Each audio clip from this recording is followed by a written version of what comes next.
Dari lantai 2 Gedung Serambi Indonesia, Tanjung Permai di Batas Kota. Assalamualaikum Syederalon, senang sekali saya Amel LC ya kembali hadir untuk menemani Anda di edisi hari ini Ahad 9 April 2023 atau bertepatan pula dengan 18 Ramadan 1444 Hijriah. Dan insya Allah di sore hari ini kita akan berbincang-bincang santai dalam program spesial Ramadan kita, ada Tausiah Ramadan yang insya Allah akan kita bawakan. Tema hari ini ada puasa dan toleransi umat beragama. Tentunya bersama narasumber yang sudah Amel kabari tadi, ada Ustazah Supiati SAG selaku Sekretaris Pokjalu Kemenak Aceh. Syederalun, Amel sapa dulu untuk narasumber kita yang sudah hadir di studio. Assalamualaikum Ustazah. Waalaikumsalam warahmatullahi wabarakatuh. Gimana kabarnya Ustazah hari ini? Alhamdulillah luar biasa, masih sangat bertahan dan penuh semangat. Namun kita masih merasa sebentar lagi kita mungkin harus menangis karena ditinggalkan oleh bulan tercinta ini. Masya Allah. Dan Syederalon, untuk Anda yang ingin berpartisipasi bersama kami di talk show Tausiah Ramadan kali ini, silakan hubungi di layanan interaktif 0811 98 90 20 atau juga bisa menyimaknya via streaming di www.serambifm.com dan juga bisa memberikan langsung ya komentar di siaran langsung Facebook Radio Serambi FM. Dan Syederalon, Tausiah Ramadan ini merupakan program kerjasama Radio Serambi FM bersama dengan kantor Kementerian Agama Kota Banda Aceh. Baik, terkait dengan tema yang akan kita bawakan yaitu puasa dan juga toleransi umat beragama. Ya. Kita tahu ini adalah bulan yang spesial Ustazah ya, dan di mana bulan ini adalah banyak sekali hal-hal kebaikan yang dianjurkan untuk kita lakukan, termasuk salah satunya itu ada yang akan kita bahas mengenai tentang toleransi, di mana seharusnya ya di puasa ini menjadi wadah pemersatu seluruh umat. Demikian Syederalun, mari kita simak dulu pemaparan dari Ustazah terkait dengan puasa dan juga toleransi umat beragama. Silakan Ustazah. Terima kasih. Bismillahirrahmanirrahim. Assalamualaikum warahmatullahi wabarakatuh. Alhamdulillahilladzi hadana lihaza wa ma kunna linahtadiya laula an hadanallah. Asyhadu an la ilaha illallah wa asyhadu anna Muhammadan abduhu wa rasuluh la nabiyya ba'dah. Puji dan syukur sama-sama kita sampaikan karena Allah Subhanahu wa taala. Dengan izin Allah pada sore hari ini insya Allah kita akan menyelesaikan puasa kita yang ke-18, Ramadan yang ke-18, dan sebentar lagi fase kedua akan meninggalkan kita dan akan memasuki fase ketiga 10 terakhir, dan tentunya banyak sekali amalan-amalan yang memang mungkin di sela-sela kesibukan kita berusaha melakukannya karena di bulan ini sungguh berlipat ganda amalan pahalanya. Namun kalau sungguh kita sesali, kadang-kadang kita juga sering lupa dan lalai karena akibat terbiasanya 11 bulan yang lalu yang tidak kita latih untuk mengejar target-target yang demikian. Maka sepatutnya lah kita terus berbenah walaupun Ramadan ini sudah memasuki hari yang ke-18. Amalan yang paling sangat harus kita bicarakan adalah tentang toleransi. Bagaimana puasa ini nantinya akan mengangkat toleransi, bukan hanya toleransi dalam tanda kutip. Ketika kita berbicara toleransi, mungkin kita hanya berbicara tentang yang eksternal saja ya, tapi sesungguhnya toleransi dalam berpuasa itu sudah ada di dalam agama kita sejak di dalam konsep internalnya. Nah, kita akan berbicara hari ini puasa dan toleransi terhadap umat beragama. Tentunya bukan hanya umat beragama yang di luar berbeda dengan agama kita, tapi juga yang internal di dalam agama kita. Nah, hakikatnya toleransi adalah nilai kemanusiaan, di mana nilai kemanusiaan ini dibentuk karena setiap orang memiliki perbedaan. Nah, toleransi kita butuhkan karena kita adalah manusia yang semuanya berpotensi untuk salah dan lupa. Contoh, toleransi serupa dengan berjabatan tangan umpamanya. Kita akan berjabat tangan, tidak akan terjadi sebuah jabat tangan apabila tidak ada lawan yang mengulurkan tangan untuk berjabat. Benar. Maka ketika jabat tangan itu terjadi, itu adalah hakikat dari sebuah toleransi. Jadi seperti kita komunikasi, ketika kita berkomunikasi ada feedback dari komunikasi itu. Dalam artian ada respon dari apa yang kita kita bicarakan tadi. Apa yang kita bicarakan tadi, ada respon dari antara komunikan dengan komunikator. Nah, begitu juga dengan toleransi. Jadi ada tarikan, ada di dalam tarikan itulah ada sebuah kekuatan, dan sebuah kekuatan itu yang sulit untuk terjadi apabila kita tidak bisa memahami.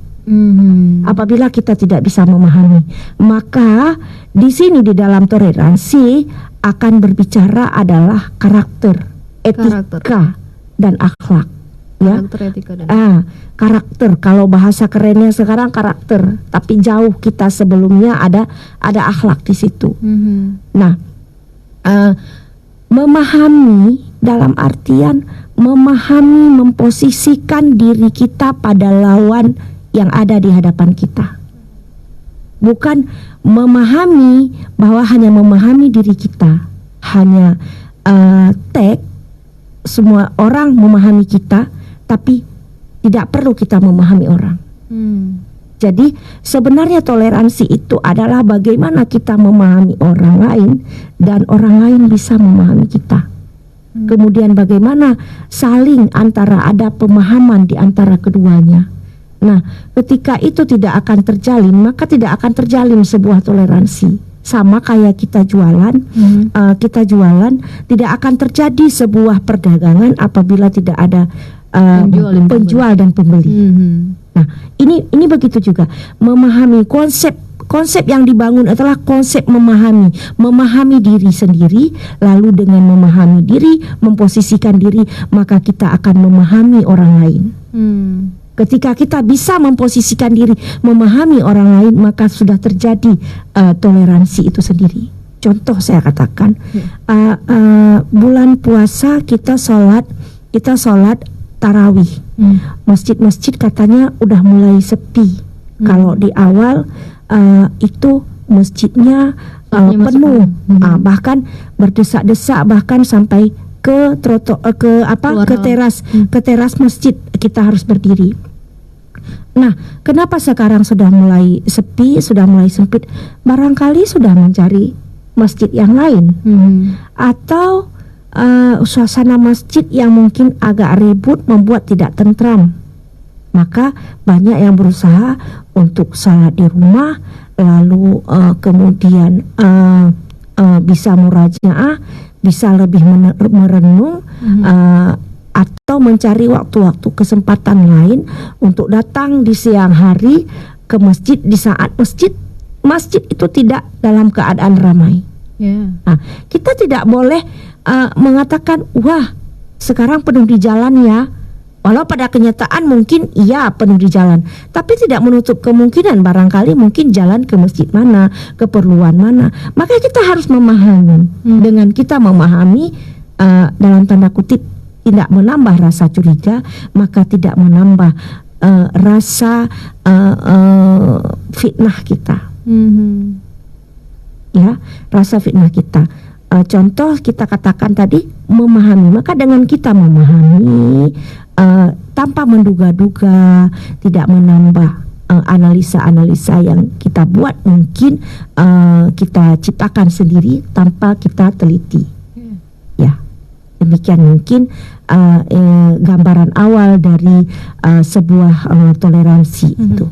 Baik, tadi Ustazah sudah mengatakan bahwa toleransi ini adalah nilai kemanusiaan ya, di mana pemahaman menjadi kunci antara terciptanya toleransi tersebut.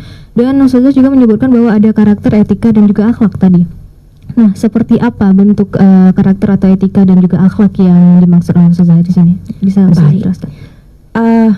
Kita tadi dalam konsep memahami, konsep memahami itu sebenarnya andai kita tidak punya bukan tidak punya, andai kita tidak memiliki karakter atau itu akhlak, maka kita tidak bisa memahami, maka kita tidak bisa memposisikan diri kita pada posisi orang lain. Nah, toleransi saya katakan tadi di dalam Islam yang sesama, bagaimana puasa itu yang pada hakikatnya bisa mentoleransikan orang-orang yang sakit tidak bisa berpuasa. Ya, pada dasarnya. Jadi agama itu sudah cukup fleksibel hadir. Jadi tidak ada pemaksaan. Puasa itu wajib, tapi bagi musafir yang darurat bisa meninggalkan puasa. Bagi mereka yang sakit bisa meninggalkan puasanya, dan mereka akan mengganti pada bulan yang lain selain Ramadan, di luar bulan Ramadan. Nah, ini menjadikan sebuah konsep bagaimana toleransi yang ada dalam puasa. Nah, kemudian Islam mengangkat toleransi itu sendiri. Hakikatnya, mengapa Islam dikatakan adalah agama yang sangat menuntut pada toleransi, sangat menjunjung tinggi nilai toleransi, karena di masa awal-awal agama Islam itu pada periodenya Rasulullah, bagaimana Rasulullah berdampingan hidup dengan para Yahudi dan Nasrani yang ada di sekitar Rasulullah itu sendiri. Nah, sehingga agama Yahudi itu sendiri yang mengkultuskan bahwasanya mereka itu toleransi, padahal pada ajaran mereka adalah mono dalam artian mereka itu sungguh pada dasarnya tidak mengakui agama lain.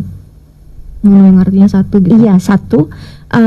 Sehingga ajaran yang dibawakan dalam agama mereka itu tidak mengakui pada dasarnya. Kemudian hadir Islam sehingga membuat pembaharuan ini, bagaimana Islam menghormati Yahudi dan Nasrani pada masa itu, sehingga banyak ayat-ayat Al-Quran yang menampilkan tentang toleransi.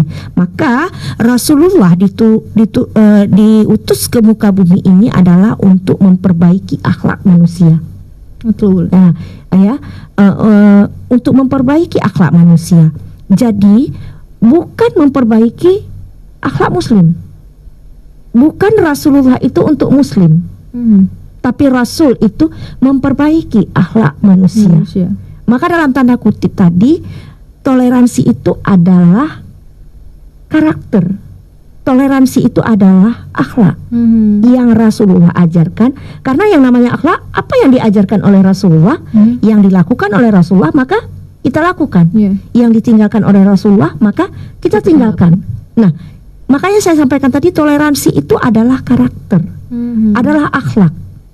Begitu kita memupuk akhlak kita tinggi, maka nilai toleransi yang kita miliki pun tinggi. Mungkin maksud daripada karakter yang Ustazah sebutkan ya. Masya Allah, sungguh indah yang toleransi. Yang mungkin kalau kita bahas toleransi tentang eksternal tadi ya Ustazah, antara agama apa. Padahal dalam Islam sendiri juga ada toleransi internal seperti yang udah Ustazah sebutkan. Ketika kita sakit, mungkin Allah mudahkan bisa digantikan di bulan puasa, di bulan setelah puasa gitu. Luar biasa memang agama Islam ini memudahkan ya, tidak ada memberatkan dan juga tidak membuat paksaan terhadap umatnya. Nah Ustazah, kita udah membahas tentang toleransi ya.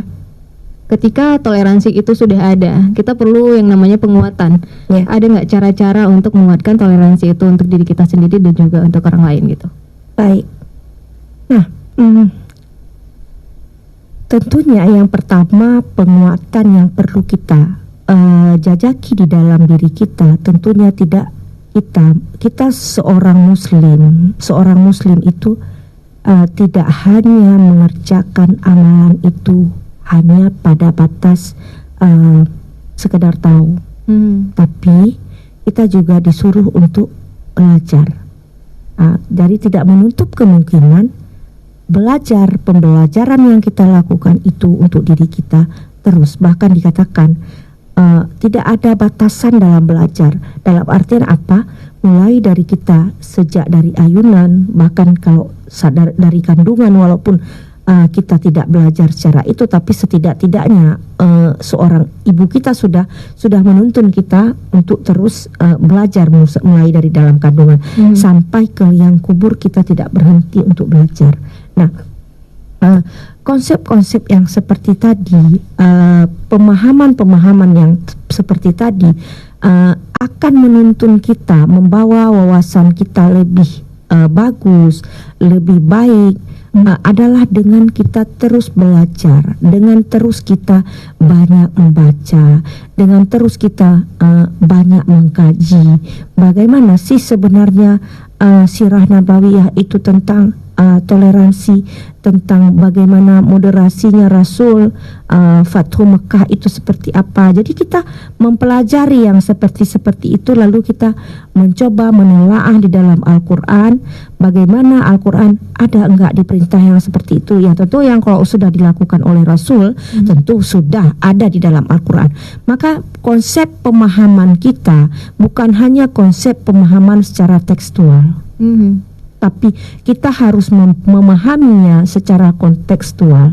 Dalam artian apa? Tidak hanya sebagaimana maksud ayat yang menyampaikan itu, lalu kita memegang sebuah metode penafsiran, yang penafsiran itu penafsiran menurut kita sendiri, tanpa kita memiliki ilmu tafsir itu. Nah, maka kita harus mengkaji kembali, melihat kembali bagaimana pendapat-pendapat para ulama, pendapat-pendapat para mufassirin. Tidak hanya satu, beratus kitab tafsir, beratus pendapat ulama. Maka kita akan melihat, mengkaji, sehingga kita bisa mengembangkan diri kita dalam kekuatan toleransi ini. Dalam artian bahwasanya sejauh itu tidak bertentangan dengan peraturan, dengan keyword kita sebagai yang menentang masalah akidah kita, silakan kita bertoleransi, silakan kita bertasamuh. Karena kita disuruh bertasamuh, itu kita disuruh. Toleransi itu adalah tadi tasamuh, ya. Artinya apa tuh? Iya. Istilahnya saling menghormati sesama, menghargai sesama. Itu kan toleransi. Itu kan toleransi. Tadi saya sampaikan ketika ada orang salat mungkin sudah sedikit di masjid, kita akan memahami, tetap kita menghargai orang-orang yang mungkin dia tidak sempat ke masjid, belum sempat ke masjid. Nah, tidak ada curiga. Jadi karena memunculkan rasa curiga itulah yang terjadi tadi, ketidaknyamanan. Kecurigaan itu memuncul tidak nyaman. Ketika tidak nyaman itu sehingga memunculkan pertentangan dan pertikaian. Maka kedamaian yang ingin kita wujudkan itu sudah tidak ada. Sudah terjadi pertentangan dalam menyampaikan apa tuh disampaikan. Begini, salah semua. Jadi sudah duluan kita menyalahkan, tanpa melihat sebenarnya pada konsepnya siapapun yang menyampaikan, walaupun dia tidak mengerjakan apa yang disampaikan itu benar, maka benar apa yang disampaikan. Wajib kita mendengar dan wajib kita menjalankan, terlepas dari orang yang menyampaikan itu melakukan atau tidak. Tapi dia juga berkewajiban untuk menyampaikan yang benar. Tapi alangkah bagusnya kita yang menyampaikan sebuah kebenaran, maka kita juga melakukan apa yang kita sampaikan, maka itu jauh lebih afdal dan jauh lebih berlipat ganda pahalanya. Jadi tadi yang saya sampaikan bahwa membuat kita terus mencari haus akan penambahan wawasan dan kapasitas kita untuk bisa kita menambah kapasitas kita. Jadi jangan seperti kita, misal kita katakan bahwa bagaimana orang-orang Yahudi membombardir Palestina, lalu kita mengatakan memerangi memerangi Yahudi. Silakan kita memerangi Yahudi, tapi dalam konsep salahnya dia membunuh orang-orang Palestina dalam tanda kutip. Jauh sejauh lebih dari itu, kita tidak boleh menyalahkan dia agama Yahudi, karena pada dasarnya dia juga orang yang beragama, kepercayaan dia. Jadi ketika kita tidak menyalahkan agama orang tidak akan menyalahkan agama kita. Jadi kalau kita tidak mau agama kita diejek, maka kita jangan mengejek agama orang. Nah, seperti itu. Jadi cara daripada untuk menjaga toleransi tadi, yang pertama ada belajar, kemudian dalam belajar itu kita hilangkan rasa curiga ya, Ustazah, dan juga kita hormati perbedaan yang ada, mungkin seperti yang udah Ustazah sampaikan tadi, contohnya seperti kalau memang terkait dengan berita yang lagi hangat-hangatnya sekarang, yaitu antara Palestina dan juga Israel, di mana tentara Israel ini membunuh para masyarakat yang ada di Palestina. Jadi kan ketidaksukaan kita itu terhadap aksinya mereka, jangan dengan agamanya mereka, terlepas dari apapun itu ya, Syedara. Baik, Syedara, semakin menarik ya untuk kita bahas tema kita, puasa dan juga toleransi umat beragama. Ustazah, kita kasih break sebentar ya untuk Syedara memberikan pertanyaannya. Jangan lupa di 0811689020. Tetap bersama kami, jangan kemana-mana di Tausiah Ramadan untuk edisi 18 Ramadan 1444 Hijriah. Ya, 90,2 Serambi FM, Syederalun masih di program Tausiah Ramadan untuk edisi hari ini 18 Ramadan 1444 Hijriah, dengan tema yang sudah kita bahas ya, dan masih akan kita bahas, yaitu tentang puasa dan juga toleransi umat beragama bersama Ustazah Supiyati SAG selaku Sekretaris Pokjalu Kemenak Aceh. Untuk Syederalun yang sudah memberikan pertanyaannya ya, boleh masih bisa di 0811689020. Dan Syederalun, program ini merupakan program kerjasama antara Radio Serambi FM dengan Kantor Kementerian Agama Kota Banda Aceh. Baik Ustazah, sudah banyak yang kita bahas dan sangat menarik memang ya untuk hal yang untuk tema yang kita bawakan hari ini, yakni tentang toleransi, di mana toleransi ini bukan hanya tentang eksternal tetapi juga ada internal. Berkaitan dengan puasa nih Ustazah. Jadi misalnya nih kan ada momen-momen berbuka kita ya di bulan Ramadan. Jadi si non muslim membagikan makanan bukaan kepada si muslim. Gimana tuh menurut pandangan Islam, Ustazah? Silakan. Iya, baik. Tentunya kita melihat makanan yang disajikan, apakah makanan yang diberikan itu adalah makanan yang halal. Kalau itu memang makanan yang halal, ya sah-sah saja, silakan kita ambil, tidak masalah. Karena itu adalah mungkin menurutnya suatu rasa menghargai terhadap kita yang agama lain dari dia. Silakan kita mengambilnya. Tentunya dia pun juga nggak akan memberikan makanan yang tidak halal. Pasti makanan yang halal, mungkin sekedar berbuka, seperti mungkin dia membelikan kue tempat orang-orang yang jualan di pinggir jalan, lalu dibagikan ke orang lain. Silakan saja. Itulah makna dari toleransi itu sendiri. Seperti tidak menutup kemungkinan dari kita juga menghargai mereka. Silakan kita juga sama-sama dengan mereka, misal dalam hal perdagangan, saling bekerja sama dalam sebuah bisnis, kita lakukan. Itulah sebenarnya toleransi. Tapi bukan berarti kita datang ke tempat beribadahnya dia, lalu kita beribadah untuk sholat di situ. Itu karena kalau batasan kita di Indonesia ini masih tidak cocok. Orang misal sholat itu di tempat gereja, tapi kalau misal di luar itu ada sebuah gedung yang memang gedung pertemuan yang ketika hari Jumat itu diset untuk bisa sholat Jumat di situ, menjadi masjid. Nah, pada kapasitas ibadah agama yang lain, misal agama Kristen, itu diset pada hari Minggu untuk gereja di tempat yang sama. Tentunya itu sudah dalam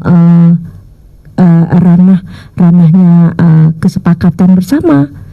Tapi kalau misal di kita, toleransi masih mungkin sebatas yang tadi itu. Dia menghargai kita, lalu menghargai kita berpuasa, dia memberikan takjil untuk kita berbuka, silakan terima, tidak masalah. Atau pada momen hari raya barangkali dia memberikan misal paket-paket untuk hari raya, silakan, tidak ada masalah dia memberikan. Kita bisa menerimanya. Kalau di daerah mungkin daerah seperti bagian timur kita Indonesia, itu kalau mereka yang non muslim membangun rumah ibadah mereka, kita yang muslim ikut membantu, ikut membantu, bergotong royong di situ. Nah, begitu juga ketika kita umat muslim di bagian timur membuat acara-acara di rumah ibadah kita, mereka juga turut membantu, untuk andil. Tidak menutup kemungkinan di kita sering ada di kita di Banda Aceh ini, misal ketika kita maulid umpamanya itu kan kita maulid biasanya meripe ya, meripe. Dia karena warga masyarakat di kampung itu, dia juga meripe, ikut memberikan uang, dan dia juga ikut ambil kuah belangung. Nah, ketika malamnya kita kan bisa buat tuh ceramah maulid, dia menyumbangkan 10 dus aqua, air mineral, atau apa yang dia sumbangkan. Kita nggak bisa menolak, itulah bukti toleransi. Itu bukti toleransi. Dia sudah hidup sama dengan lingkungan kita yang kapasitas kita muslim, mayoritas. Dia cuma sendiri, satu keluarga di kampung kita itu. Tapi dia berkolaborasi dengan kita, ikut merayakan kebesaran maulid. Itu kan kebesaran kita ya, di kebesaran kita. Ikut meramaikan. Ikut, walaupun mungkin dia nggak menyaksikan, mendengarkan ceramah di dalam masjid, tapi itu sudah salah satu model toleransi yang mereka lakukan. Begitu juga dengan kita. Oke, baik. Jadi untuk hal tersebut mungkin terkait dengan pertanyaan awal tadi, apabila mereka memberikan makanan, kita lihat dulu makanan apa yang diberikan, selagi itu halal untuk dimakan dan kita tahu wujudnya dan terbukti gitu ya Ustazah ya, enggak yang macam-macam gitu ya. Jadi tidak masalah untuk diterima. Dan terkait dengan itu, jadi untuk aktivitas-aktivitas sehari-hari yang dilakukan itu diperbolehkan untuk berbaur dengan mereka yang non muslim ya, mungkin selagi tidak di luar batasan agama kita. Baik Ustazah, kita bacakan saja untuk pertanyaan dari Syederal yang sudah masuk, memang mengingat dengan waktu kita yang cukup singkat. Pertanyaannya, Assalamualaikum Ustazah. Saya Putri di Berawe ingin bertanya dengan pertanyaannya, yaitu bagaimana cara menjaga kerukunan antar umat beragama. Terima kasih Ustazah untuk jawabannya. Ya, baik. Menjaga kerukunan umat beragama itu adalah saling menghargai, seperti saya sampaikan tadi, saling menghargai. Tidak perlu kita merendahkan agama orang lain. Lalu kan sudah dikatakan, lakum dinukum waliyadin, agamamu bagimu, ya kan, agamaku bagiku. Jadi itu memang sudah harga mati. Jadi silakan saja kita berkawan dengan siapa saja, kita tetap pada eksisnya. Jadi yang diharapkan itu sebenarnya adalah kita seperti gaduh-gaduh, ya, seperti gaduh-gaduh. Dalam artian ini Indonesia kita kan berapa agama, kita seperti gaduh-gaduh. Jadi kita berbaur, tapi kita masih eksis. Di situ masih ada tahunya utuh. Masih tahu kita itu tahu. Masih tahu kita kenal. Itu toge. Di situ masih tahu kita mana kentang, mana telur. Di gaduh-gaduh itu mana kerupuk. Jadi silakan kita berbaur, tapi kita masih ada eksistensi kita. Kita muslim.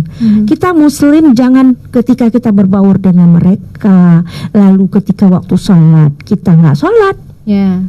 Itu yang dikatakan salah. Salah itu dalam toleransi itu salah. Tapi ketika kita waktunya sholat, ketika mereka juga beribadah, kita tidak mengganggu mereka. Nah, itu yang sebenarnya nilai toleransi. Jadi eksis kita, dia memahami, dia menghargai. Bahkan kadang-kadang teman kita yang non muslim ini mengingatkan kita, sudah waktu salat asar, enggak salat dulu, break dulu. Malah itu toleransi, malah mereka mengingatkan kita. Nah, maka untuk itu jangan saling menghargai. Ukuran manusia itu dihargai. Ya, dihargai. Maka toleransi itu adalah menghargai. Menghargai. Maka saya sampaikan tadi dari awal adalah etika, adalah karakter, akhlak. Menghargai. Ketika kita menghargai orang lain akan menghargai kita. Kita jangan masuk ke ranah orang juga tidak akan menginjak ranah kita. Nah, itu. Jadi keutuhan dalam sebuah toleransi itu adalah menghargai. Semua manusia pada hakikatnya ingin dihargai. Cukup Ustazah untuk jawaban dari pertanyaan. Saya closing terus. Untuk Putri, tadi demikian jawaban yang sudah diberikan oleh Ustazah, semoga dapat dimengerti. Dan Syederalun mengingat waktu memang cukup singkat, jadi mari kita simak untuk closing statement dari Ustazah terkait dengan tema kita, puasa dan juga toleransi umat beragama. Ustazah, kami silakan. Puasa adalah melatih diri secara pribadi maupun kelompok untuk berbuat toleransi dan saling menghargai satu dengan yang lain. Dalam ibadah puasa terkandung kewajiban asasi manusia. Bagi yang melakukan puasa, ibadah ini adalah bentuk syukur dan terima kasih kepada Allah yang memberikan kepada kita berupa hak hidup, tubuh kita dan tumbuh kita berkembang dari dunia. Sepatutnya ketika Tuhan Allah Subhanahu wa Ta'ala memberikan perintah puasa kepada kita makhluknya, baik menuruti perintahnya, hak asasi manusia untuk sementara waktu harus kita kalahkan karena ada kewajiban asasi yang harus dijalankan. Maka saling menghargai di dalam menjalankan ibadah puasa merupakan hak kita, semua kita, hak asasi kita muslim. Jadi adapun nilai toleransi yang kita terapkan di sini adalah tidak hanya batasan dalam konteks kita sesama kita muslim, tapi tetap kita jaga keutuhan kita, keberlangsungan kita. Untuk melakukan totalitas puasa, kita tetap semangat dalam spiritualitas Ramadan ini, sehingga pada akhirnya kita sama-sama berharap bulan Ramadan 1444 Hijriah ini kehidupan beragama masyarakat Indonesia bertambah harmonis, satu sama lain saling menghargai, menghormati, dan bulan puasa benar-benar kita jadikan sebagai momen membangun toleransi baik secara internal maupun eksternal demi keutuhan dan kedamaian kita dalam bingkai negara kesatuan Republik Indonesia. Itu dia kesimpulan daripada tema yang sudah kita bawakan hari ini, yaitu puasa dan juga toleransi umat beragama bersama Ustazah Supyati SAG selaku Sekretaris Pokjalu Kemenak Aceh. Baik, terima kasih banyak Ustazah ya sudah membahas materi yang cukup kompleks ini dan sangat bermanfaat pastinya untuk Amel dan juga Syederalun. Amel ucapkan selamat menunaikan ibadah puasa Ustazah, selamat berbuka sebentar lagi dan insya Allah kita bisa bersua kembali. Amel ucapkan assalamualaikum Ustazah. Waalaikumsalam warahmatullahi wabarakatuh. Syederalun, demikianlah bincang-bincang kita hari ini di program Tausiah Ramadan untuk edisi Ahad 9 April 2023 atau bertepatan dengan 18 Ramadan 1444 Hijriah. Dan acara ini terselenggara berkat kerjasama Radio Serambi FM dengan Kantor Kementerian Agama Kota Banda Aceh. Saya Amel Elsi yang bertugas mengucapkan terima kasih banyak atas atensinya. Kita kembali lagi ke program selanjutnya. Syederalun tetap bersama kami di 90,2 Serambi FM, Laguna Beritana.